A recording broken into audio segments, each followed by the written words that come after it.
Welcome back to Living Passionately with Pat Brown. Today, I am so excited to have my friend Marcia Kentish on with us. Marcia is a registered nurse and also a licensed dietitian nutritionist, a nurse consultant.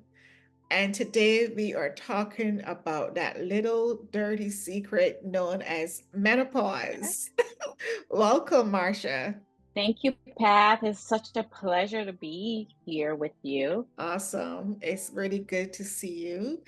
And I really appreciate you taking the time to come on and talk to us about menopause. Marcia has a Facebook group where she discusses menopause issues. She encouraged women to come in, and it's a private group, of course, and to share our questions and concerns. And also, Marcia has a wellness business where she handles women issues also known and nutritional issues, and her business is Autumn Health and Wellness, and we Yes. will have that website link at the end of the video so you can take a look, and also you will have access to Marcia's contact information to contact her regarding nutrition values and diet information. Let's get started, Marshall. Why All is right. menopause such a secret? Why do we not like to talk about menopause? Oh boy. Why not, right? You know what? That is a very good question as to why women don't like talking about menopause. And I think it's because of the stigma that comes with it. First of all, a lot of these symptoms just appear out of nowhere, right? Mhm. And women just think that they're going crazy. A lot of it is depression, anxiety, palpitation. And then you go to the doctor a zillion times and they're like, put you on the monitors, like, there's nothing wrong with you. And then you start thinking, oh my goodness, I'm really losing my mind. So then we start to suppress that, right? Instead of saying, there is something wrong, but I can't put my finger on it. And because the doctors are not listening, of course, you just kind of like, whatever, it's just me. But Mm. recently, it seems like now that the celebrities are talking about it, I believe Oprah started and others now it's like, oh wow, these ladies are not losing their minds. This is really something. Menopause is real. So here we are right now. Everybody's talking about menopause, but Yeah. there's still so much more that Mhm. we can learn about different signs and symptoms. What do we do? How do we prepare for menopause? And what are the implications of Mhm. not taking action soon? Right. Now, you said a really important word right there. Can you actually prepare for menopause? Oh, absolutely. Absolutely. Yes, the natural decline of estrogen is going to happen. However, how we enter into menopause is Mm. going to play a big role, right? So we start into the perimenopausal area, late mid 30s, and then we transition. And by the time we hit 50, mid 50s, we're either have gone through menopause or know in the postmenopausal stage. But what happened is that if we don't start making changes in our mid 30s, when those symptoms are first creeping up, right? And I think a lot of us kind of ignore it, but it's there. Um, that gradually starts getting worse and worse and worse without intervention. For instance, the first hormone that is declined is not estrogen. The hormone that starts to decline is progesterone, Mm. right? And progesterone is super safe. You could get it over the counter. It could be applied topically. So then, if a woman is starting to experience mid 30s, that night sweats, hot flashes, that brain fog, and all that stuff, perhaps that's time to go talk to your doctor to get some testing. And if that progesterone is low, that's a good way to start on progesterone. The other things is changing your nutritional habits, right? Things that we are able to get away with in our teens and 20s, you're no longer going to be able to do that in your 30s. So really, it's time for you to really start making changes to your dietary habits if you're not eating healthy already, like increasing your fiber, because we need fiber in order to get rid of the excess amount of estrogen. We need to start eating foods that are more anti-inflammatory to reduce the chances of developing things like diabetes and hypertension and all the things that go along with a depletion in our estrogen. So, yes, we can prepare. We can also prepare mentally, right? If you already know that you have perhaps a family history of mental health or just dealing with things, this is the time to really consider seeing a therapist, really talking through those things. And the reason why is that as we enter into menopause, that those things starts to compound. You weren't able to handle them then, and as that estrogen starts to deplete, things are going to just get a little bit trickier. And if you don't have the resilience, you don't have the mental capacity to handle those things, that's where a lot of times women will experience lots of hot flashes, right? Right. It is my opinion that women who are more stressed, have experienced trauma, um, they're experiencing more hot flashes because it's almost like you that for that second you think about maybe a traumatic experience or something that really bothers them. If you're having a bad relationship with something, that hot flash just is triggered, is a vasomotor reaction, and that's why all those things should be taken care of early on in our 30s, so that hopefully we can transition through menopause with ease and ease. Wow. Well, I wish I do that. No, I just learned something totally new. I've known a few women that have gone through menopause in their 30s because of other health issues that they may have had, with their menstrual cycle and stuff like that. But most people that I know really don't start going through menopause until their late 40s or 50s. And so I would have never thought like in my 30s that I'm having menopausal symptoms of peri. Perry, so before Perry, yeah, is starting early. Right. So I Yeah. would have never, thought about that in my 30s. In my 30s, I was still having a good time, like, getting to know myself, my career and stuff like that. I was not thinking anything about menopause or preparing my body and my mind. Um, Yeah, yeah. in my late 40s, I started having symptoms of hot flashes and sleepless nights. And Mhm. I remember speaking to my doctor at the time, and she said, "Oh, no, you're too young to be going through menopause." And my doctor was a younger female at that time. And she said no. And then I started having palpitations like almost every night, like clockwork. And I thought I was losing it. So I was referred to a cardiologist, and he said to me, "I don't see anything wrong with your heart. You are having the same symptoms that my wife had when she started Mm, menopause. And I really think that you're starting menopause." And this is a cardiologist that is telling me yeah. that, right? And I said, "Oh my goodness, like menopause, So then I went back to my doctor and I told her what he said. And still, she was not buying into it that I was Oh, actually, no. yeah, Oh. she was not. Yeah. So one day I was having a makeover with a friend that did Mary Kay. And the conversation went to living alone. And she was telling me that she lived with her son, and she tells her son to constantly check on her at night because she keeps having these palpitations. Like she's having a heart attack. And I was like, palpitations, I'm getting that too. And my sister-in-law is a nurse, and I would call my sister-in-law and I'm like, "How do you know the difference between a heart attack and Mm, palpitations?" And my sister-in-law was like, "Pat, if you are having a heart attack, you would know you are not having a heart attack. Just you having mhm. shortness of breath? No, just these palpitations." Palpitations, Yeah. yeah, I thought I yeah. was going crazy. So this lady she was doing the makeover, we broke down and cried because she was having the same symptoms. Mm, And then we realized that we are in menopause. I still am in a group chat with women from my high school, and we all slowly started talking about menopause and are you having this symptom, having that symptom. And then we realized like so many of us.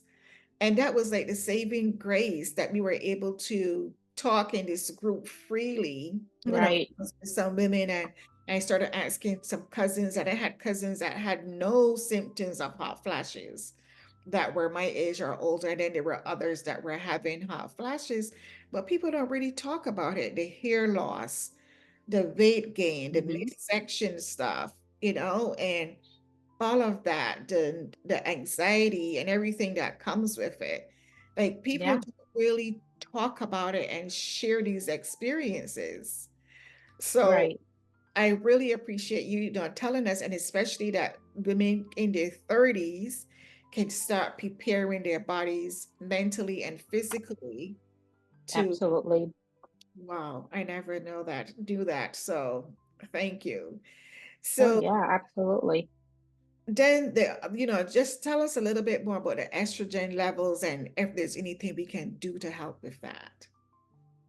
Sure. So then once you start into the 40s and 50s and we have that slow decline of estrogen, and you kind of reach menopause, the cessation of your period for 12 consecutive months, right? By then, estrogen is probably really depleted and you're feeling every bit of it, right? So there are things that we can do to try to get our levels a little bit up or stabilized. But the honest truth is that the only way that is humanly possible to really get that estrogen level back to at least in the menopausal range is through replacement. And now the terminology is being changed. It used to be bioidentical hormone or estrogen replacement. Now it's being termed menopause hormone therapy. Um, so Menopause hormone therapy. yeah, MHT, menopause hormone therapy. Yes. Okay. So now there are some foods that we can eat, right? Definitely to help those levels stay up. Things like flax seeds are really good. Soy is also good. They're kind of very similar to our endogenous estrogen. They're plant-based, right? Now, why is this important? Yes, it's good to do the foods. And I was one, right? I was one of those that believe, no, you can certainly navigate through this with just foods and we don't need to add any hormones because I didn't understand it until I really doing a little bit of research and I realized that yes, although the foods can control a lot of these symptoms, what Mhm. it is enable of doing really is the protection that the hormone replacement is going to provide. Mhm. Like you mentioned, palpitation, right? That's one of those symptoms. Then during this time of menopause is when women are being diagnosed with prediabetes at first. And unfortunately, doctors will say you have prediabetes and nobody tells you what to do. And then you go back a year or two Right. later, oh, by the way, you're diabetic now, which could have Mhm. been avoided. Osteoporosis, dementia, Alzheimer's, breast cancer, right? Foods, although again, it's critical, your level of estrogen needs to be in a certain range for it to be protective. And that's where the introduction of the menopause hormone replacement comes into place. Now, again, I mentioned some foods that are very helpful with alleviating those symptoms of menopause. Flaxseed is considered a phytoestrogen, right? Meaning that it kind of looks like our estrogen, and it would attach itself to the estrogen receptor. Again, soy is another good alternative, but the problem with soy is unfortunately most of the soy is genetically engineered. So if we do decide to add soy to a diet, just make sure that it's something that is organic, that is clean, that is not being sprayed with a whole lot of pesticides, right? Right, right. So that's a good way to really get some hormonal balance. The Mhm. other thing that I believe the reason why women are suffering so much more now is because just like the phytoestrogen that can mimic your estrogen, then we have bad actors, right? Which are estrogen disruptors. Again, it has an affinity. That means it will easily attach to your estrogen receptors. So if you're using a lot of perfume lotions and we use so much plastic, the BPA and all those things, right? All of them have an affinity to our estrogen receptors. So it's going to compete with your estrogen. And if can you imagine if something else is attached to the estrogen receptor, then your estrogen has nowhere to go, right? So again, we start experiencing all of these symptoms and just seems like now it is so much more exaggerated because of all the pollution that we're exposed to, all the herbicides and the you know um, And again, the things that we're putting on our skins, the fragrances that are used in our homes, the candles, and all of those things are really affecting us. I never thought about the fragrances because I love Yes. Yeah. perfumes. Oh my goodness. And we all want to smell pretty.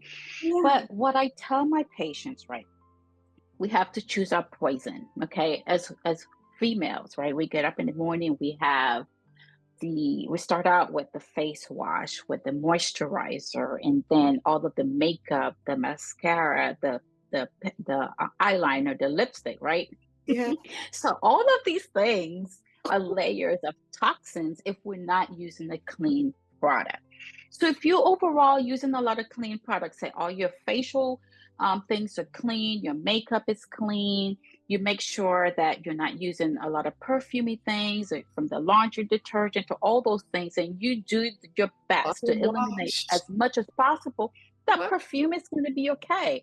But if you're not living that clean life, right, and everything is toxic, then that perfume can be very detrimental. So we really have to choose the poison. Which one are you? Is it the makeup? Is it the perfume? Okie Would dokie. it be your cleaning product? Yes. Any natural product, you know? Yes. I had no And idea. that could play a big role in how we transition into menopause, because if you're exposed to all of those things, again, you're going to have a harder time, right? Because the estrogen, the whatever little bit is left, is not being attached to those receptors. Wow. You're talking to me. I love makeup. I mean, I love makeup. I love perfumes. I love body washes, body butters with, the nice scents to them and stuff like that. I love candles.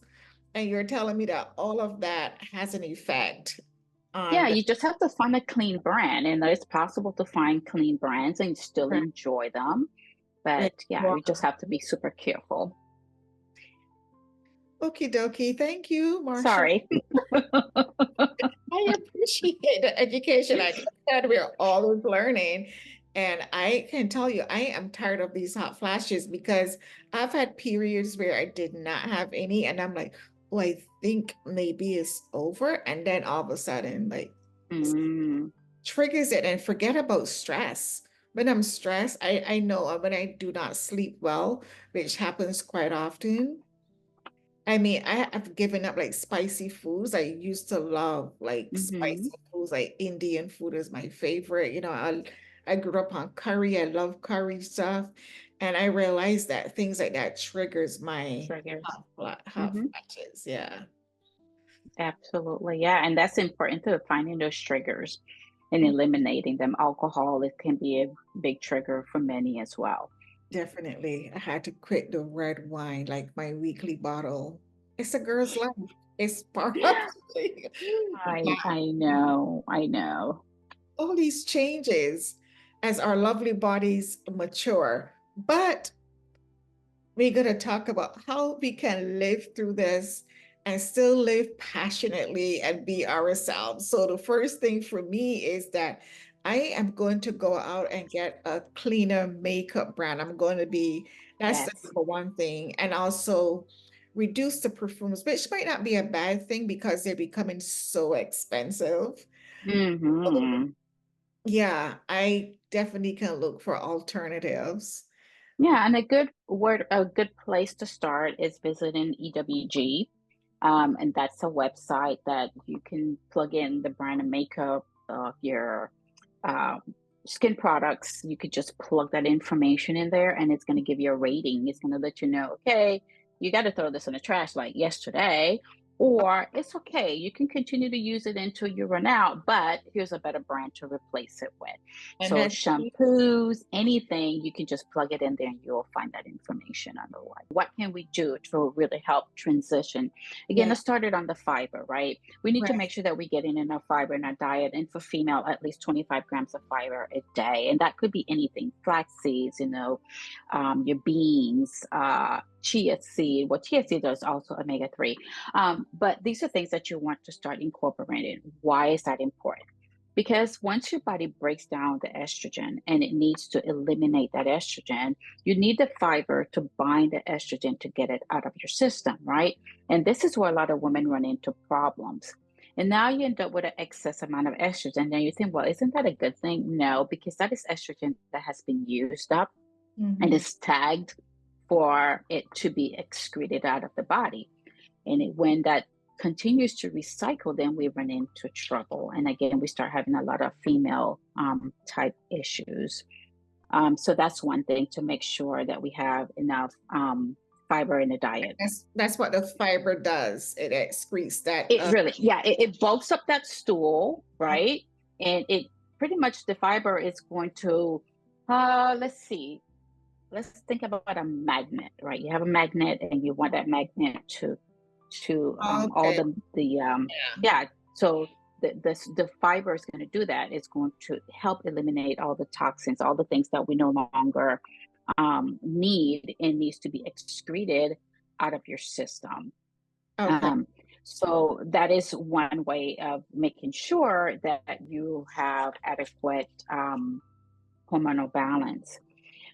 The other thing is cruciferous vegetables, your broccoli, your cabbage, your cauliflower, um, and I missed one. My broccoli, cauliflower, cabbage, Mm. and I think that's it. Yeah, pretty much. So the cruciferous vegetable also going to really help with hormonal balance. It contains what we call DIM, and DIM really helps with balancing out the hormones. So getting enough cruciferous vegetable is going to be really good for us going through this transition period.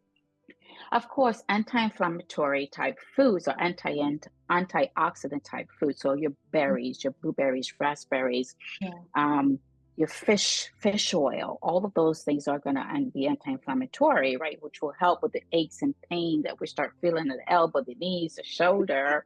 Is going Yeah. to really Yeah. temper that inflammation. So making sure that you get an adequate amount of fatty fish, especially. We want to really kind of stay away from the larger fish, like say tuna. That's something that you want to have once in a blue moon because of the Really? mercury.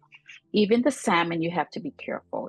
Once a week it's fine, but Mm-hmm. mainly things like Spanish mackerel, anchovies, things with a good healthy fat. Those are good white fish to have, that will definitely help us. And then sleep, right? You mentioned sleep. That, people think sleep is overrated. It is not. You always prioritize sleep. Like I told you, we were talking earlier, I just came back from Hawaii and it's a 6 hour delay. So I'm still going through that jet lag. And on Monday, I had a choice, right? Actually, Tuesday, I had a choice. Do I go work out or do I sleep? And I had to prioritize my sleep Right. because that is very important. If I'm not sleeping, that's where that brain fog comes in. You can't think, and my body's not detoxifying like it should be. My Right. resilience is definitely not there. So we need to make sure that we're sleeping. Some people can go with 6 hours, 8 hours, 10 hours. It just depends, but just make sure that you're getting restorative sleep, meaning that after you get up in the morning, you feel energized and you're able to go for another 12, 14 hours. So that is definitely important. Moving. To that brain fog, because Mm-hmm. that is not my friend. And that happens quite often. And you hit something there in the head that talk where you said that not getting enough sleep could relate to that brain fog. Mm-hmm. Yep. Yep.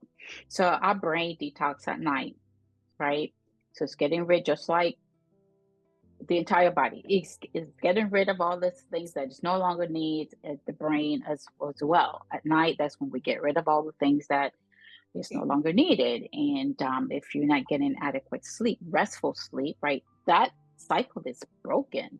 Wow. Um, Hormonal imbalance is going to be really impactful because you're not getting enough sleep. The body cannot go through the whole entire process. So then you're not detoxifying. So a hormonal imbalance can definitely contribute to brain fog. Blood sugar dysregulation can contribute to brain fog. So Yeah. it is super important that we're really resting. And again, prioritize sleep. If you have to choose sleep, over anything else, And go you for the just sleep. don't fall asleep. My brain goes into this override thing at 11 o'clock. It's like when I want to think and write and do things at Mm, 10, 11, and I'm like, it's time to go to bed. And I have to force myself.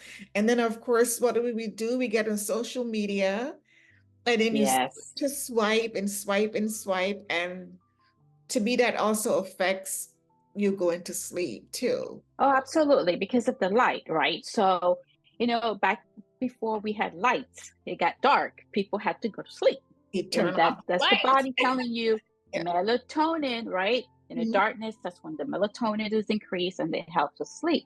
But if you have the phone, the TV, like the light I have right now, the body's confused. It's like, wait a minute, it's dark outside, but the sun is shining in here. Yeah. Obviously, she's not ready to go to sleep. So therefore, we kind of start messing with that circadian rhythm. Oh, So once starts getting dark outside, the best thing to do is start shutting off the lights inside as well, in preparation. Going to bed actually is kind of like a ritual. You need to mentally start preparing. Shut the lights down. If you need a light, perhaps consider a red light, right? Um, Blue light blockouts when you're using the computer, and you just start to wind down. Turn the phone off, turn it upside down, because as soon as you lay in bed and the room is dark, and then that light pops up because dang. somebody sent you a message and you're so tempted to pick the phone up to see what's going on. Turn it upside down, or even better yet, you know put it in a different room. Make sure that the temperature in the house is really cool, like 70, 71 degrees. You Yeah. want the place to be nice and cold Mm. and dark. You might just need a little light to make sure that if you have to get up to go to the bathroom, that you're not hitting your toes against something, but the room should be pretty much dark and ready for sleep. Yeah. Yeah. Okay. I mean, this is such great advice. We definitely gonna have to talk offline. I'm gonna have to schedule an appointment to talk with you. And I definitely need help with my nutrition for sure. But really great advice, Marcia. I can't thank you enough because I've learned so much. And Oh, my pleasure. yes, when you think we're always learning. That's one thing Always. I must say. And I'm sure that my audience will find the information very helpful. And even if it's a brother that's listening, a husband, a spouse, that they can be more supportive and appreciate their partner, or just to be more supportive of what your partner is going through, your wife, your girlfriend, or a parent, because Yeah. these changes are serious. And sometimes people think that you might, just be moody or things like that. But I Those know, hormones. Serious. yeah, Yeah. very, very serious. I think that we definitely got to take into consideration. So I really appreciate the time that you were on here. And once again, let us give the audience your website so they can get in touch with you, because I know that you have some great information that you share with your clients and that they can reach out to you for help. www.altumwellness.com. Just one last piece of advice that you can give us as women in menopause, or to those young ladies in their 30s. For those young ladies who are in their late 30s, I will have to say, pay attention to your body. We just go through life and we don't ever sit down, sit still to listen to what our bodies are telling us. It will tell us exactly what it needs. So this is the time to really be still, sit still. When you're eating a food, don't ignore the signs, the signal that is coming after you have consumed that food. And a good example is, say, for instance, and gluten is kind of overrated because everybody's gluten free and they don't even know why they're gluten free. But that's a good example that I can use. If you constantly consuming gluten or dairy, and after you consume that food, you're feeling bloated, brain fog, that can trigger brain fog as well. You're just not feeling right. You get up in the morning, you're achy. Pay attention. Your body is sending you a signal that food perhaps needs to be eliminated, Mhm. or you need to deal with your gut issues and then reintroduce that food. Mm. It's time to really pay more attention to our bodies. Pay attention to what you're putting on your body. That is super important. Pay attention to your surrounding. This is the time for us to really stay focused and vigilant in our health. You need to make sure that you're advocating, and this is for everyone, no matter what age. Advocate, advocate, advocate for yourself. Right. If you suspect there's something wrong, you're not feeling well, and you go to your doctor and that doctor's just not listening to you, it's time for you to find someone else who's going to really take you seriously and listen to what's going on with you. For women in their 40s, again, I can't stress enough to make sure that you start making lifestyle changes and modification, that you're moving, that you're sleeping, that you're handling stress, and pay attention to what you're eating. Start eating more vegetables, more fresh fruits, healthy fats, and all those things. That's going to help you carry on into postmenopause and into menopause and postmenopause, And for us, right, who are almost empty nesters and you are postmenopausal, this is the time, oh my goodness, to enjoy life. You have Yes. raised your children, they're Yes. adults. I have one Yes. that's almost there. This Yeah. is the time to really enjoy. If you're single, enjoy yourself. To live Do our the best things that you've life. always wanted to do. And if Yes. you're married, it's time for you to just spend more time with Your with your husband. partner, and Yes. all the dreams and aspiration that we put on the back burner while we were Mhm. raising children. It's time to go back and pick that up and say, okay, what is it that I truly want to do and desire, and do it. But in order for us to do that, we must be healthy. So we need to really pay attention to our health, make that a priority. I know Right. everybody wants the fancy designers things, but that No. is not going to make you it's not going to help you, right? Health comes first, and Right. then everything else is going to, trickle down from there. Yes. So I would have to say, people complain about buying the organic foods, or again, like I told you, cleaner brands. Unfortunately, it's going to cost you a little bit more, but Right. prioritize those things so that you don't have to spend your money on medication. We have a choice. You're Exactly. either going to clean up your life, or you're going to Yes. spend that money on medication. Listen later. I Um, totally agree with that. Yes. yeah, so just make sure that you're strong and healthy. You're around for your grandkids. You can run around. You can travel. You can do all the things that you want to do. I have nothing more to add to that. You said it. I really appreciate that. I really appreciate the tips that you shared. Thank you so much. It was my pleasure being here, and I appreciate you inviting me to be on your channel. My pleasure having you.